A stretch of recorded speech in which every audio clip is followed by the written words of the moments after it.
Good afternoon. Could I ask the delegates to make their way into the room for the afternoon session, please?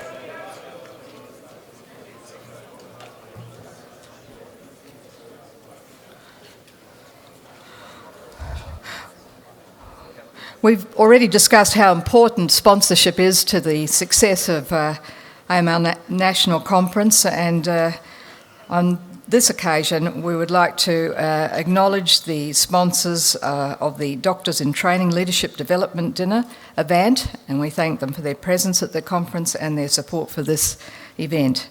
I'd like to introduce Dr. Waleed Jamal, Senior Medical Advisor, Advocacy from the Avant Mutual Group. Waleed is a general practitioner in a family practice in Sydney, as well as a senior medical advisor for Avant.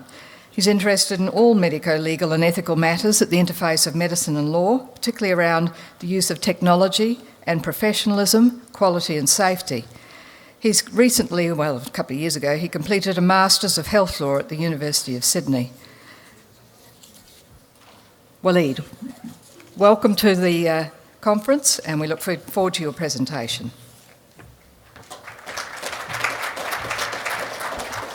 Thank you very much, Bev.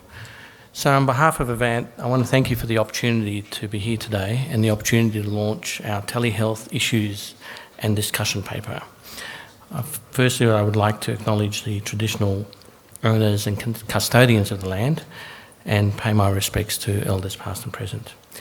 As well as a practice as a GP, I work in advocacy at Avant and wanted to briefly outline some of the issues that we see in relation to telehealth. So after the last session, I want to reassure you I'm here to talk about telehealth, not teledeath. As practicing clinicians, you will agree that the world of medicine is changing under our feet. The nature and context of the traditional doctor-patient relationship is changing. Some would say that the practice of medicine is ripe for disruption. That disruption may come from within or perhaps from outside of our profession. Before I talk about the issues raised in our discussion paper, please consider for a couple of moments the following possibilities. Imagine you're a patient who has a rare abdominal tumour or a mass of some sort. You do some research and find out the most skilled surgeon in Australia for your type of tumour is in another state, but you are too ill to travel. Your hospital team organise a video consultation with the specialist and reassure you that you will be operated on by that surgeon, all whilst he or she is still sitting in his or her office in their home city. How is this possible? Tele-robotic surgery, of course. Technology that brings the best and most experienced hands, albeit remotely, to the patient.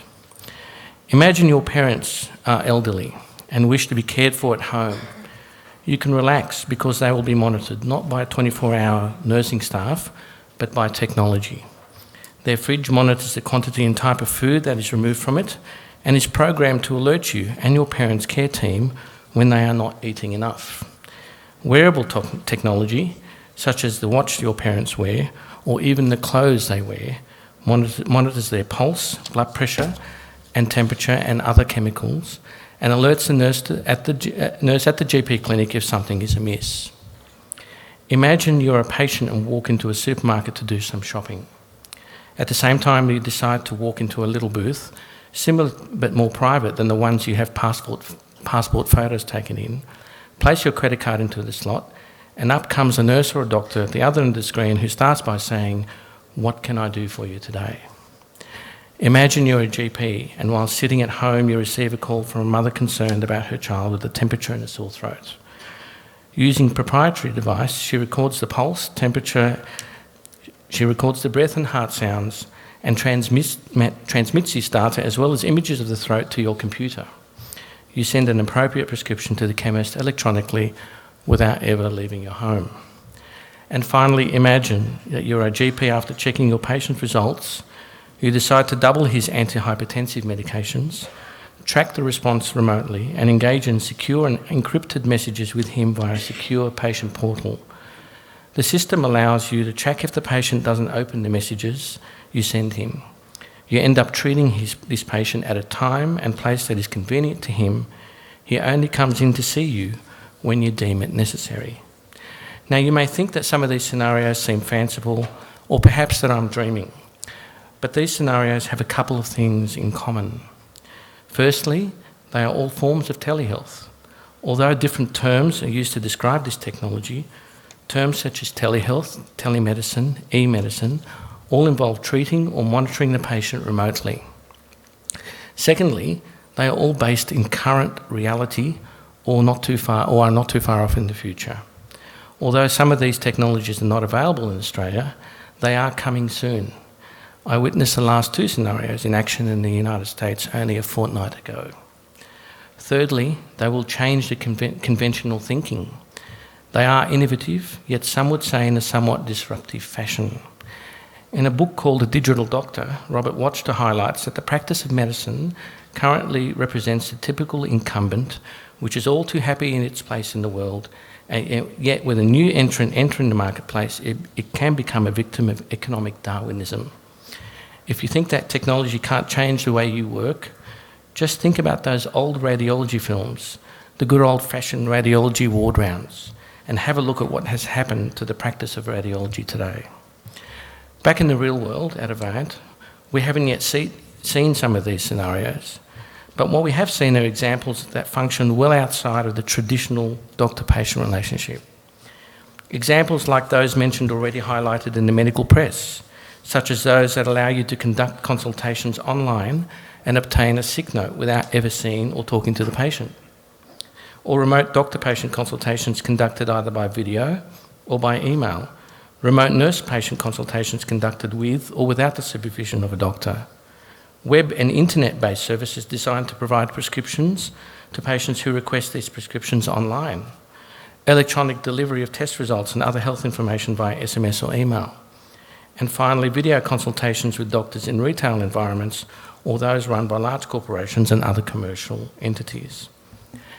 At Avant, we are wondering how we deal with these services and wondering about the answer to a number of questions which raise a fundamental issue of the expected standard of care, including the question of who defines and who decides on this standard. What are the benefits, risks and medical legal risks of these services? Will consumers using these services demand the same standard of care expected from face-to-face consultations? Or should our profession continue to define and demand this standard? Are these services designed to fill an existing gap, or will they generate additional services? What drives these services and how much are they driven by commercialism and consumerism? Are they safe? How can safety be ensured? Do patients self-select when using these services so that the risk is inherently low? Will they be cost-effective, or will they add to the cost of healthcare generally? Do we have or need specialty-specific guidelines to ensure that the professional boundaries created by our profession are respected? In our telehealth discussion and issues paper, we outline the known benefits, risks and challenges, as well as the different types of telehealth available. We also raise all of these questions and more. The medical world is changing, and changing fast. We believe these issues need to be discussed by the profession, and that a professional, ethical and safety-conscious framework may need to be developed, one which allows the assessment of emerging technologies like telehealth. We value your input and response to the questions we raise so that we may be better informed about the medico-legal risks that may or may not arise.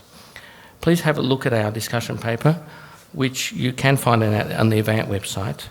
If you have any comments or answers to some of these questions, please contact us at the email address on the screen to my right. Thank you very much for your time today.